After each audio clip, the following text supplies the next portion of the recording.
નમસ્કાર દર્શક મિત્રો, હું છું ભાસ્કર અક્ષિતા. તમે જોઈ રહ્યા છો લોકસામના ન્યૂઝ. તો જોઈએ આજના સમાચાર ઉપલેટાથી અમારા રિપોર્ટર ભાવેશ ગોહિલ સાથે. ઉપલેટા તાલુકાના ઈસરા ગામે આમ આદમી પાર્ટી દ્વારા ચૂંટણીલક્ષી મુદ્દાઓને લઈ ખાટલા બેઠક યોજવામાં આવી. રાજકોટ જિલ્લાના ઉપલેટા તાલુકાના ઈસરા ગામ ખાતે હાલ તાલુકા અને જિલ્લા પંચાયતની ચૂંટણીઓને લઈ આમ આદમી પાર્ટીના નીડર નેતા એવા ઈસુદાન ગઢવી દ્વારા એક ખાટલા બેઠકનું આયોજન કરવામાં આવ્યું, જેમાં નાના એવા ઈસરા ગામમાં અંદાજે 200 થી વધુ લોકો એકત્રિત થઈ ઈસુદાન ગઢવી સાથે ખેડૂત મુદ્દે ચર્ચાઓ કરવામાં આવી હતી. હાલ ખેડૂતો પોતાની જણસીના ભાવ સહિત વીજળી, ચેકડેમ, પશુપાલન સહિતના મુદ્દાઓથી પરેશાની ભોગવી રહ્યા છે, જેને લઈ આમ આદમી પાર્ટીના નેતા ઈસુદાન ગઢવી સાથે ચર્ચાઓ કરી આ મુદ્દાઓનો નિકાલની વાતો કરી હતી. ત્યારે આમ આદમી પાર્ટીના નેતા ઈસુદાન ગઢવીએ ખેડૂતોને આશ્વાસન આપી આ ખેડૂતલક્ષી મુદ્દાઓ પર પૂરતું ધ્યાન આપવા ખાતરી આપી હતી.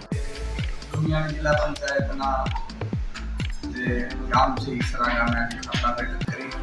ખાટલા બેઠકમાં પણ 200-250 લોકો ઉપસ્થિત હતા.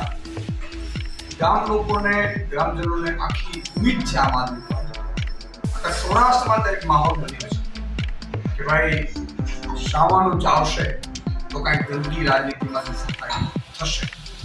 આજે ખેડૂતોને ભાવ નથી મળતા. અહીંયા એક ચેકડેમનો પ્રશ્ન હતો, વારંવાર તૂટી જાય છે ચેકડેમ, ગ્રામજનો બનાવે છે, તૂટી જાય. કોઈ સરકાર અથવા સરકારના માણસો ખૂબ જ દુઃખદ.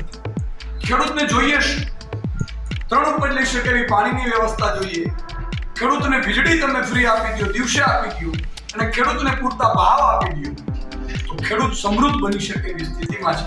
આધુનિક ટેકનોલોજી માટે ખેડૂતને પશુપાલન સાથે સહકાર આપો અને એને ખેડૂતની જમીન સુધારણા માટે પણ જો લોન આપીને આખી વ્યવસ્થા કરવામાં આવે તો આ ખેડૂતો ખૂબ સમૃદ્ધ બની શકે એમ છે. પરંતુ ભાજપ પાસે આશા નથી ખેડૂતોને.